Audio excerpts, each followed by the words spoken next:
हम चरक संहिता सूत्र स्थान के 21 चैप्टर अष्टनिंदितीय अध्याय के बारे में डिस्कस करेंगे।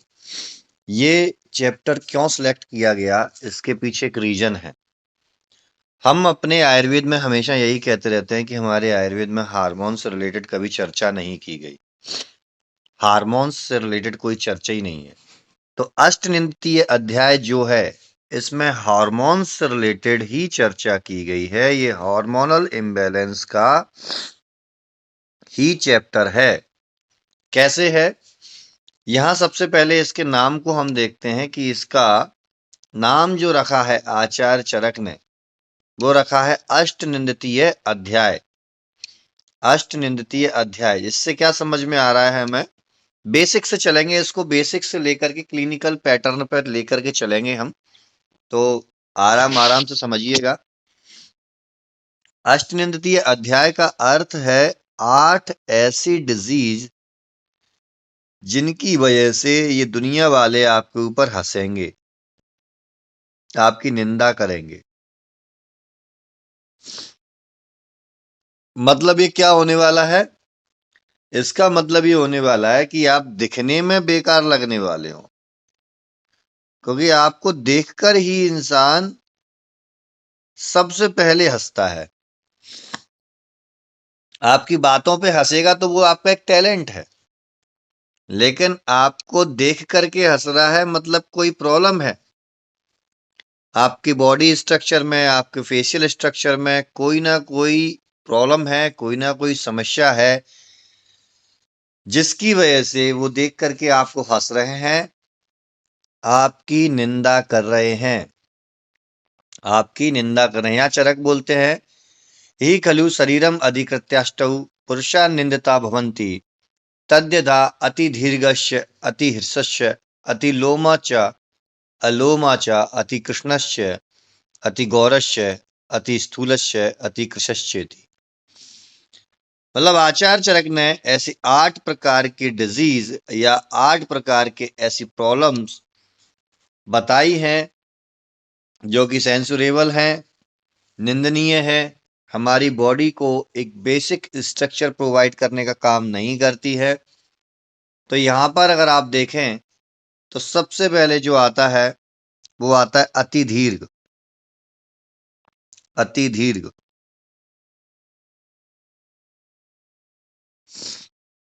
आप सभी ने पीएमटी के समय पर बायोलॉजी पढ़ रखी होगी। बायोलॉजी पढ़ रखी होगी, वहां पर 2 प्रकार की डिजीज पढ़ी होंगी आपने, एक्रोमेगाली, एक्रोमेगाली एंड जाइजेंटिज्म।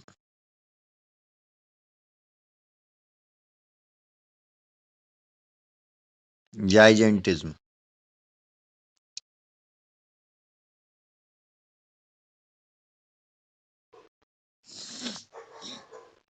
ये 2 प्रकार की डिजीज आपने पढ़ी होंगी। ये 2 प्रकार की डिजीज किस ग्लैंड से रिलेटेड है? ये 2 प्रकार की डिजीज किस ग्लैंड से रिलेटेड है? ये 2 प्रकार की डिजीज हमारी बॉडी में पिट्यूटरी ग्लैंड से रिलेटेड है। पिट्यूटरी ग्लैंड से रिलेटेड है। पिट्यूटरी ग्लैंड को क्या बोलते हैं? Master gland. मास्टर ग्लैंड बोला जाता है पिट्यूटरी ग्लैंड को, मास्टर ग्लैंड। और वहां के कौन से हार्मोन की वजह से ये डिजीज हमें देखने को मिलती है? ये डिजीज हमें देखने को मिलती है ग्रोथ हार्मोन की वजह से देखने को मिलती है। ग्रोथ हार्मोन की वजह से देखने को मिलती है। अब अगर आगे हमारे आचार्य चरक बोलते हैं कि जो अति दीर्घ व्यक्ति होता है उसकी प्रकृति कैसी देखने को मिलेगी? उसकी प्रकृति देखने को मिलेगी वातज प्लस पित्तज। वात प्लस पित्तज मतलब ग्रोथ हार्मोन जो है उसकी क्या क्वालिटी होनी चाहिए? वात और पित्त के समान। तो हम जब कहते हैं कि हमारे आयुर्वेद में हार्मोनल सिस्टम के बारे में नहीं बताया गया है, तो आप बताइए कि अति दीर्घ जो रोग है, क्या वो हार्मोनल डिजीज नहीं है? क्या हमने मॉडर्न साइंस में एक्रोमेगाली, जाइजेंटिज्म, ज्यादा जीएच के सीक्रेशन के कारण, ग्रोथ हार्मोन के सीक्रेशन के कारण पैदा होने वाली डिजीजों में नहीं पड़ा है? क्या क्या लक्षण होते हैं इसके, हमने सबने देखा है कि हाथ लंबे रहेंगे, पैर लंबे रहेंगे, एक सामान्य व्यक्ति से उसका कद बहुत ऊंचा रहेगा, उसकी हड्डियां कमजोर होंगी, उसकी आंखें हल्की सी बाहर निकली होंगी। तो ये किसके लक्षण हैं? वात और पित्त दोष के बढ़ने की वजह से ही ऑस्टियोमालाइटिस या ऑस्टियोपोरोसिस जैसी डिजीज देखने को मिलती है। तो हमें समझ में आता है कि अति दीर्घ जो डिजीज है वो हार्मोनल डिजीज है। दूसरी डिजीज यहां वर्णित की है हमारे आचार्य चरक ने, दूसरी वर्णित की है वो है अतिहृष्व। अतिहृष्व, अतिहृष्व, अतिहृष्व ड्वार्फिज्म नाम से हम जानते हैं, अतिहृष्व ड्वार्फिज्म नाम से जानते हैं। और ड्वार्फिज्म भी ग्रोथ हार्मोन की ग्रोथ हार्मोन की कमी के कारण होता है, ग्रोथ हार्मोन की कमी के कारण होता है। ये कई प्रकार की प्रॉब्लम्स की वजह से भी होती है, यहाँ पर कई फैक्टर भी होते हैं। सबसे बड़ा रीजन तो यही है कि ग्रोथ हार्मोन की कमी की वजह से। दूसरा यहाँ पे होता है बॉन डिजनरेशन। कई ऐसी डिजीज होती है जहाँ बॉन्स की डिजनरेशन स्टार्ट हो जाती है अर्ली स्टेट में ही। दूसरा होता है डायबिटीज मेलाइटस वाले पेशेंट्स में भी हाइट कम बढ़ती है। अब आप कहेंगे डायबिटीज मेलाइटस वाले पेशेंट में कैसे कम बढ़ेगी? जिस बच्चे को जन्म से ही, या फिर जिसको बोले जिसको टाइप 1 डायबिटीज है, उसकी भी हाइट बढ़ने के चांस बहुत कम हो जाते हैं। कई बार ये जेनेटिक रीजन की वजह से भी हमें देखने को मिलता है। इस प्रकार की डिजीज जिसे अतिहृष्व के नाम से जानते हैं, ग्रोथ हार्मोन के लो लेवल के कारण होती है। नेक्स्ट डिजीज जो हमने अपने आचार्य चरक ने बताई है, उस डिजीज का नाम है अति लोम। अतिलोम। हिर्सुटिज्म डिजीज का नाम आपने पढ़ा होगा, हिर्सुटिज्म। वो हिर्सुटिज्म डिजीज, जो हिर्सुटिज्म रोग होता है, वो यही है कि बॉडी पर बहुत ज्यादा हेयर्स का आ जाना, जिसको कई बार फीमेल्स में देखने को मिलते हैं, जिसको सुपर मेल या सुपर फीमेल के नाम से हम जानते हैं। तो ये भी एक हार्मोनल डिजीज है। मैं अभी सभी का इंट्रोडक्शन देते हुए चल रहा हूं, फिर आगे आयुर्वेद दृष्टि से हम इसको देखेंगे। अलोमा भी एक हार्मोनल डिजीज है, अलोमा, जिसमें हेयर्स फॉलिकल्स कंप्लीटली डेवलप नहीं हो पाते। नेक्स्ट डिजीज आती है हमारे आयुर्वेद में जो अष्टनिंदितीय में बताई है, अति कृष्ण और अति गौर, काला और गोरा, दोनों ही एमएसएच हार्मोन के कारण होती हैं। मेलानोसाइट स्टिमुलेटिंग हार्मोन जो कि पिट्यूटरी ग्लैंड से ही निकलता है। अगेन पिट्यूटरी ग्लैंड से निकलने वाला एक और हार्मोन एमएसएच, अति कृष्ण अति गौर। यहां पर अति कृष्ण में melanocyte stimulating hormone extra melanocytes को स्टिमुलेट कर देता है। एक्सेसिव क्वांटिटी में वो मेलानिन पिगमेंट को सीक्रेट करने लगती हैं और व्यक्ति का वर्ण काला हो जाता है। बोलते हैं आचार्य चाणक्य भी बोलते हैं, अति सर्वत्र वर्जित। तो यहां पर कुछ ज्यादा ही अति कर दी, यहां पर ज्यादा ही अति कर दी। अब आप जीवन के किसी भी परिप्रेक्ष्य में इस श्लोक को लगा लीजिए, अति सर्वत्र वर्जित। भोजन ज्यादा खा लो तो प्रॉब्लम हो जाएगी, ज्यादा देर तक जाग लो तो प्रॉब्लम हो जाएगी, ज्यादा देर तक सो लो तो प्रॉब्लम हो जाएगी। ऐसे ही यही सिद्धांत बॉडी के हर पार्ट पर लगता है कि अगर ज्यादा हार्मोन्स का सीक्रेशन हो जाए तो प्रॉब्लम है, यदि ज्यादा ही कम हो जाए तो भी प्रॉब्लम है। मतलब सभी का सभी साम्य सिद्धांत पर चलता है कि साम्य अवस्था में हर चीज होनी चाहिए। नेक्स्ट डिजीज का वर्णन मिलता है हमारे चरक संहिता के अष्टनिधि अध्याय में, जिसका नाम है अति स्थूल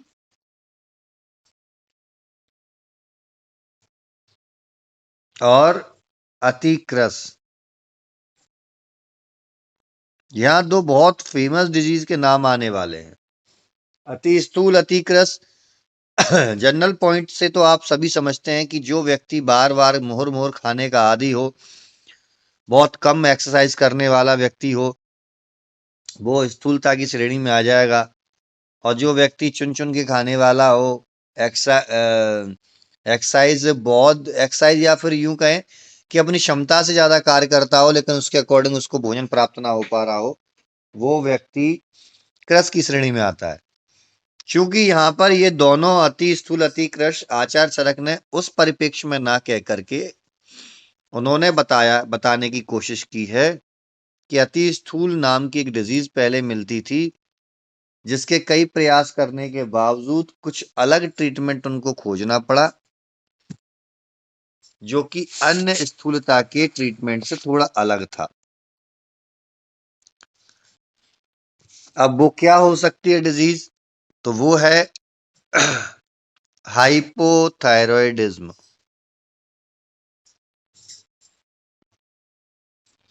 हाइपोथायरॉयडिज्म। हालांकि हाइपोथायरॉयडिज्म में बहुत से पेशेंट स्थूल नहीं होते हैं, लेकिन सबसे ज्यादा पेशेंट स्थूलता का रीजन में हाइपोथायरॉयडिज्म भी एक कारण है। फीमेल्स में वो डिजीज कौन सी रही होगी? पीसीओडी या फाइब्रॉइड या फाइब्रॉइड।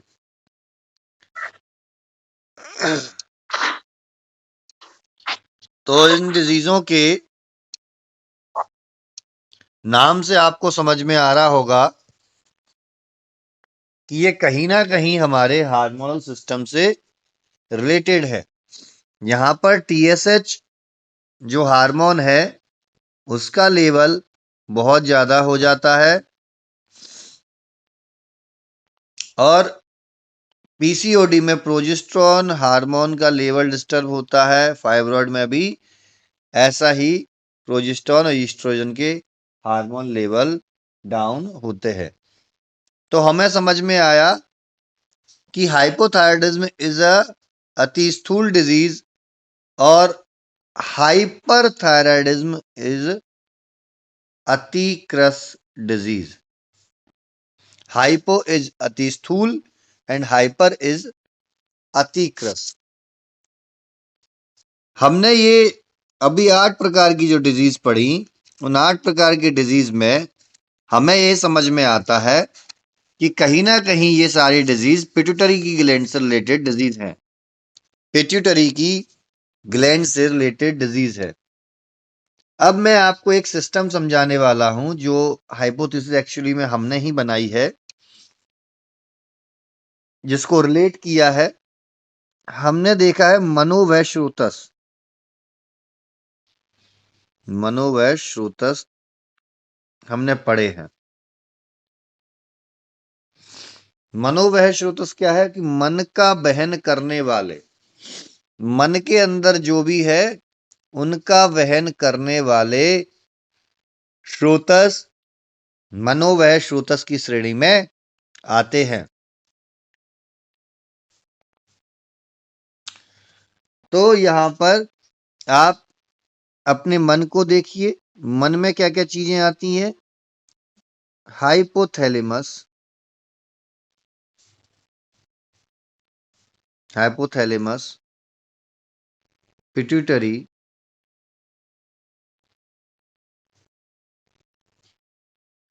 मन में सबसे ज्यादा आता है हाइपोथैलेमस। पॉन्स, मेडुला, ये आते हैं। पॉन्स है, मेडुला पोर्शन है हमारे ब्रेन का, मेडुला ऑब्लंगेटा, ये हमारे मनोगश्योतस में आते हैं। क्योंकि हमारे स्ट्रेस सेंटर, हमारे लाफिंग सेंटर, हमारा ब्रोकाज एरिया जो कि बोलने के लिए जरूरी होता है, ऐसे कई जो एरियाज हैं, एरिया 32, एरिया 52 जो ब्रेन की कोडिंग की गई है कि ये एरिया स्पीच के लिए, एरिया इसके लिए है, ये एरिया आपके इमोशंस के लिए है। तो इस प्रकार से वो सारे सेंटर मोस्टली हमारे हाइपोथैलेमस में देखने को मिलते हैं। टेम्परेचर रेगुलेटरी सेंटर भी हाइपोथैलेमस में देखने को मिलता है। पॉन्स में श्वास कांस से रिलेटेड देखने को मिलता है। तो सोचिए कि मास्टर ग्लैंड पिट्यूटरी ग्लैंड है और master of the master gland कौन सी है? हाइपोथैलेमस। पिट्यूटरी ग्लैंड से हार्मोन्स निकलते हैं। कौन से हार्मोन्स निकलते हैं? स्टिमुलेटिंग हार्मोन, जो टारगेट ऑर्गन को जाके स्टिमुलेट करते हैं, टारगेट ऑर्गन पर जाकर के कार्य करते हैं, टारगेट ऑर्गन से जाकर के कहते हैं कि भाई मैं आ गया हूं, अब तुम मेलानिन बनाना शुरू कर दो, अब तुम फैट बनाना शुरू कर दो, अब तुम मेलानिन के पिगमेंटेशन को कम कर दो, अब तुम ग्रोथ हार्मोन को बढ़ा दो। ये सारी चीजें कह करके वो काम कराते रहते हैं।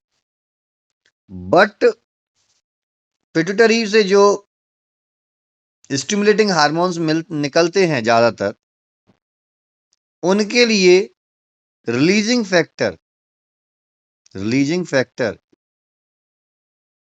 हमारे हाइपोथैलेमस से निकलते हैं। तो यदि आप देखें तो एक ऐसा वे तैयार हो रहा है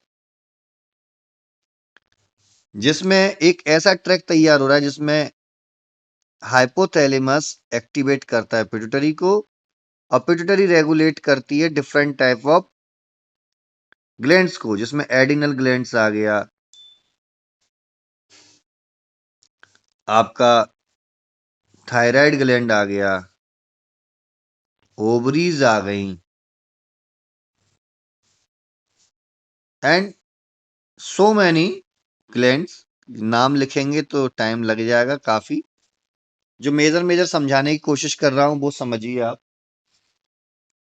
अभी कोई व्यक्ति काफी लंबे समय से स्ट्रेस में है, आपको मैं पीसीओडी और हाइपोथायराइडिज्म का ट्रीटमेंट यहां समझाने की कोशिश कर रहा हूं। इसको गौर करिएगा, क्योंकि ये हम अपनी डायग्नोसिस में या पेशेंट से पूछना भूल जाते हैं। अति चिंतनात करके हमारे आचार्यों ने बोला है। चिंता, शास्त्र चिंता, स्वास्थ्य चिंता, पारिवारिक चिंता, ये अनेक प्रकार की चिंताएं होती है जो एक मानसिक विकार का रूप ले लेती हैं। शोक, भय, क्रोध, विमर्श, अमर्ष करके कई प्रकार के मानसिक रोगों का रूप ले लेती हैं। और ये सारी चीजें कहीं ना कहीं हमारे कॉन्शियस माइंड से सब कॉन्शियस माइंड में, चेतन मन से अवचेतन मन में स्थापित होने लगती है। एक लंबा समय जब बीत जाता है तो पेशेंट को यही नहीं मालूम होता कि मुझे कोई टेंशन है। आप पेशेंट से पूछते हैं कि आपको कोई टेंशन है या नहीं है, कोई चिंता है, पेशेंट कहता है नहीं है साहब, क्योंकि वो उस चीज का आदी हो जाता है, उसे आदत लग जाती है उस टेंशन की, उस चिंता की। जब वो उस चीज का आदी हो जाता है तो उसको ये महसूस ही नहीं होता कि उसे कई समय से स्ट्रेस है, और स्ट्रेस की वजह से उसके हाइपोथैलेमस के रिलीजिंग फैक्टर्स पर प्रेशर पड़ रहा है। उसका हाइपोथैलेमस जिस हिसाब से काम करना चाहिए उस हिसाब से वर्क नहीं कर पा रहा है। अगर हाइपोथैलेमस प्रॉपरली वर्क नहीं कर पाएगा तो पिट्यूटरी ग्लैंड भी प्रॉपरली वर्क नहीं कर पाएगी। क्योंकि पिट्यूटरी ग्लैंड को ऑर्डर देने वाला कौन है? हाइपोथैलेमस। जब पिट्यूटरी ग्लैंड सही तरीके से अपने हार्मोन्स का सीक्रेशन नहीं कर पाएगी नॉर्मल स्थिति में, जिसको अभी मैंने बोला कि सारी चीजें साम्यावस्था के सिद्धांत पर आधारित हैं, तो वो साम्यावस्था यानी बैलेंस सिंक्रोनाइजेशन जिसको बोलते हैं, वो स्थापित नहीं कर पाएगी खुद का और अन्य ग्रंथियों का, जिसमें से एडिनल ग्लैंड आ सकती है, थायराइड ग्लैंड आ सकती है, ओवरी ग्लैंड, ओवरीज आ सकती हैं, प्रोस्टेट आ सकती है, and so many glands are affected by pituitary gland. जब ये प्रॉपरली वर्क नहीं करेगी पिट्यूटरी ग्लैंड, मान लीजिए, तो फिर वो टीएसएच ज्यादा सीक्रेट कर देगी। टीएसएच ज्यादा सीक्रेट करेगी, थायराइड से प्रॉपरली वर्क नहीं हो पाएगा। थायराइड से प्रॉपरली वर्क, टीएसएच ज्यादा सीक्रेट होगा तो T3 T4 कम हो जाएंगे, क्योंकि दोनों एंटागोनिस्टिक हैं। तो हाइपोथायराइडिज्म जैसी डिजीज उत्पन्न होने के चांस मिलेंगे। एक रीजन ये भी हुआ। दूसरा रीजन ये होता है कि चिंता की वजह से रोगी के खान पान में दो बदलाव आते हैं, या तो वो बिल्कुल ही नहीं खाता है या फिर वो बहुत ज्यादा खाता है, टुकड़ों में खाता है। वर्ल्ड में रिसर्च पेपर ये प्रूफ कर चुके हैं कि स्ट्रेस होने की वजह से मल्टीपल टाइम्स कार्विंग बढ़ जाती है। रोगी को यही एहसास नहीं होता कि उसको एक्चुअल में भूख लगी है, एक्चुअल में वो कार्विंग है या नहीं है, बस वो खाता रहता है और ये उसकी हैबिट में आ जाता है। और उसकी वजह से हमारी बॉडी के जो स्रोतस हैं, उन स्रोतसों में अवरोध होने की वजह से उस व्यक्ति को अतिस्थौल्य या हाइपरथायराइडिज्म या मधुमेह जैसे रोग होने लगते हैं। तो आपको जब भी अपनी डायग्नोसिस बनाया तो एक बार मनोवैज्ञानिक स्रोतों के बारे में भी उस रोगी से चर्चा करके देखें। नेक्स्ट डिजीज आती है हमारी ओवरी से रिलेटेड। सबसे फेमस डिजीज है पीसीओडी या फाइब्राइड। यहां भी वही सिस्टम है कि हाइपोथैलेमिको पिट्यूटरी ओवेरियन एक्सिस डेवलप होता है। यहां पर डेवलप हुआ था हाइपोथैलेमिको पिट्यूटरी थायराइड एक्सिस। तो एक जाल टाइप का बन गया, एक वायर टाइप का बन गया है, वो वायर से करंट दौड़ रहा है और जाकर के वहां पर बल्ब जल रहा है, ये समझ लीजिए। तो इसकी वजह से भी पिट्यूटरी ग्लैंड पर हार्मोन इम्बैलेंस होने की वजह से पहले वहां पर एक कंडीशन पैदा होती है जिसको बोलते हैं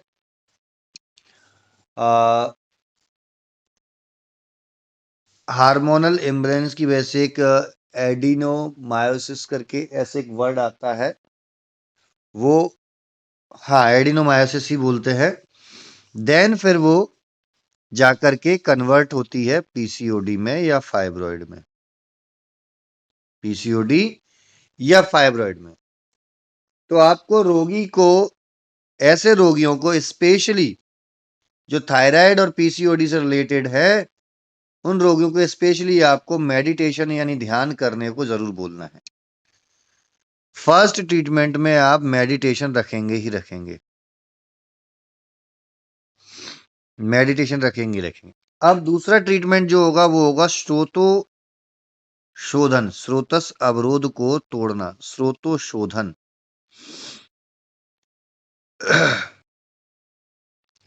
स्रोतो शोधन के लिए कॉपर वाली औषधियां सबसे अच्छी मानी जाती हैं। उष्ण जल बहुत अच्छा माना जाता है। शुंठी, पिपली, मरीच जो तीक्ष्ण गुण वाली औषधियां होती हैं वो बहुत अच्छी मानी जाती हैं। अब ये आप पर डिपेंड करता है कि आपके पास जो उपलब्ध है उससे काम करना शुरू कर सकते हैं। जरूरी नहीं है कि हर कोई कांचनार गुग्गुलू देता है पीसीओडी में या थायराइड में तो मैं भी दूं। नहीं, नहीं देना हमें, हमें नहीं देना, हम दूसरी यूज करेंगे, हमारे पास नहीं है तो ये एक्चुअली में कफज व्याधि है, हाइपोथायराइडिज्म, अग्निमांद इसमें होता है। तो इसको ट्रीट करने के लिए आपको दोष विपरीत चिकित्सा करनी होगी। पीसीओडी रस धातु क्षयजन्य व्याधि है। तो रस धातु पर आपको वर्क करना पड़ेगा, रस धातु के प्रोडक्शन को बढ़ाना पड़ेगा, शुद्ध रस धातु का निर्माण करना पड़ेगा, आम दोष का पाचन करना पड़ेगा। तो ये चीज आपको वहां पर करनी है, जिससे आप पीसीओडी और हाइपोथायराइडिज्म के पेशेंट को ट्रीट करने में सफल हो सकते हैं। मैंने भी अपने ट्रीटमेंट में इन्हीं चीजों को प्रयोग किया, तभी जाकर के मुझे एहसास हुआ कि नहीं, मनोवैद्य स्रोतस का काम तो होता है, मनोवैद्य स्रोतस का रिजल्ट तो मिलते हैं। पेशेंट अपनी हिस्ट्री में आकर के बताता था कि साहब, आज से जब मैं पूछता था कि सर आप जो ज्यादातर फीमेल्स आती हैं हाइपोथायराइडिज्म को लेकर के, मैं पूछता था लॉन्ग टर्म हिस्ट्री में जाकर के, लॉन्ग हिस्ट्री उस पेशेंट की लेते थे, बहुत पास्ट हिस्ट्री में जाते थे। हम पूछते थे आपको कोई स्ट्रेस है, कोई टेंशन, कोई भी चिंता, कोई भी बात जो दिमाग में रखी रह गई हो, जिसको आप कहने से डर रहे हो, आप मेरे से शेयर कीजिए। रोगी तुरंत कहता था नहीं साहब, कोई टेंशन नहीं है। लेकिन जब उससे पूछते थे आज नहीं, 2 साल, 10 साल, 4 साल पहले कभी कुछ घटना घटी हो, तब वो बताते थे कि ऐसे इनकी नौकरी चली गई थी, या ये हो गया था, घर में ऐसी समस्या हो गई थी, तो थोड़ा हम स्ट्रेस में रहे थे। तो फिर उनसे पूछा कि वो समस्या कितने दिनों में ठीक हुई। उन्होंने कहा 2 साल, 3 साल में ठीक हुई। फिर उनसे पूछा कि वो समस्या जब इतने समय में ठीक हुई, तो क्या आप तब तक उस टेंशन में ही बने रहे? तो उनका कहने का ये अर्थ आया कि नहीं सर, टेंशन में नहीं, धीमे धीमे आदत पड़ गई। वही चीजें हैं कि व्यक्ति अपनी चिंताओं, अपनी समस्याओं के साथ जीना सीख लेता है, और वो कहीं ना कहीं हमारे हार्मोन्स को इरेगुलेट कर रही होती हैं। तो आपको पेशेंट की हिस्ट्री टेकिंग बहुत दमदार तरीके से करनी है। पेशेंट की हिस्ट्री टेकिंग अच्छे तरीके से नहीं कर पाओगे तो समस्या तो पैदा होगी ही। इसी प्रकार से अतिक्रस, ये भी रीजन है हमारे हाइपरथायराइडिज्म का। मनोवैद्य श्रोतोदृष्टि यहां भी देखने को मिलेगी आपको। अतिक्रस के कुछ लक्षण बताए गए हैं।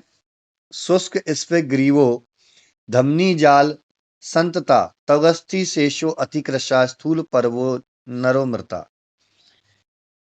कहां कहां पर से फैट कम होने लगेगा? उसे बटॉक्स से फैट कम होने लगेगा, उसके एब्डोमेन से, उसकी गर्दन से, उसके संपूर्ण शरीर की वेन्स उसके शरीर पर दिखना स्टार्ट हो जाएंगी। ऐसे व्यक्ति को अतिक्रश जो व्यक्ति होता है, ऐसे व्यक्ति को ब्रहण चिकित्सा की विशेष आवश्यकता होती है, विशेष आवश्यकता होती है। व्यायाम अति सौहित्यम क्षुत पिपाशा औषधम कृशो न सहते तद्वित शीतोष्ण मैथुनम, प्लीहाकाश क्षय श्वासो गुल्म अर्श उदराणी चा, कृशम प्रायो अभिधावंती रोगाश घृणिगता। अतिक्रस्ता के दोष बताए कि जो व्यक्ति क्रश हो जाता है उसको क्या चीजें, समस्याएं शरीर में आने लगती हैं। वो ज्यादा ठंडी चीजों को सहन नहीं कर सकता। क्यों? उसकी बॉडी में फैट कम होता है, तो फैट इंसुलेशन का काम करता है, हीट को बाहर निकलने से रोकता है ताकि बॉडी वार्म रहती है। ज्यादा गर्म चीजों को सहन नहीं कर सकता। सेक्सुअल एक्टिविटी को नहीं सहन कर सकता, लॉन्ग टर्म तक नहीं कर सकता, सेक्सुअल ड्राइव उसकी लॉन्ग टर्म तक नहीं हो सकती। ऐसे व्यक्ति को स्प्लीनोमेगाली होने के चांस होते हैं, उसको खांसी होने के चांस होते हैं, उसको ट्यूबरकुलोसिस होने के चांस होते हैं, उसको क्षय रोग, शरीर में सप्त धातुओं के क्षय होने के चांस होते हैं, श्वास के चांस है, गुल्म है, अर्श है, उदर रोग और गृहिणी जैसे रोगों के होने के चांस होते हैं। अब अतिक्रस की चिकित्सा क्या करनी चाहिए हमें? अतिक्रस की चिकित्सा करने के लिए हमें ब्रहण कर्म करना है। ब्रहण कर्म करने के लिए आहार पर सबसे ज्यादा डिपेंड किया जाता है, औषध से ज्यादा आहार, औषध से ज्यादा आहार और दिनचर्या।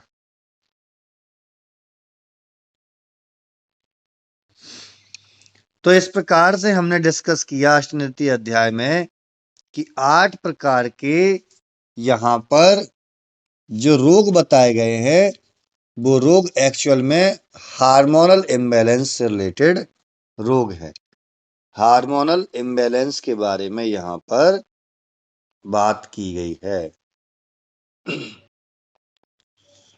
बाकी हम कल मिलेंगे सुबह इसी चैप्टर को आगे डिस्कस करते हुए।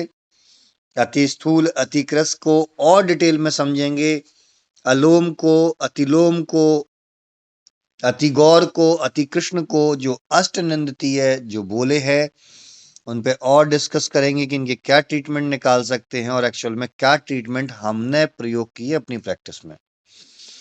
तब तक के लिए क्लास को यहीं फिनिश करते हैं। आप भी चरक संहिता को रोज पढ़ते रहिए, चाहे 2-2 श्लोक पढ़िए, श्लोकों के अर्थ समझिए, उन अर्थों को और गहन जो कहते हैं ना चिंतन करने की कोशिश की। चिंतन करेंगे तो कुछ नया आप भी निकाल के लाएंगे और जो भी आपको समझ में आया उसको प्रैक्टिस में यूज कीजिए ताकि आपको उससे रिजल्ट निकल के आए। चलिए आज यहीं सेशन खत्म करते हैं, फिर मिलते हैं कल सुबह 6:30 बजे।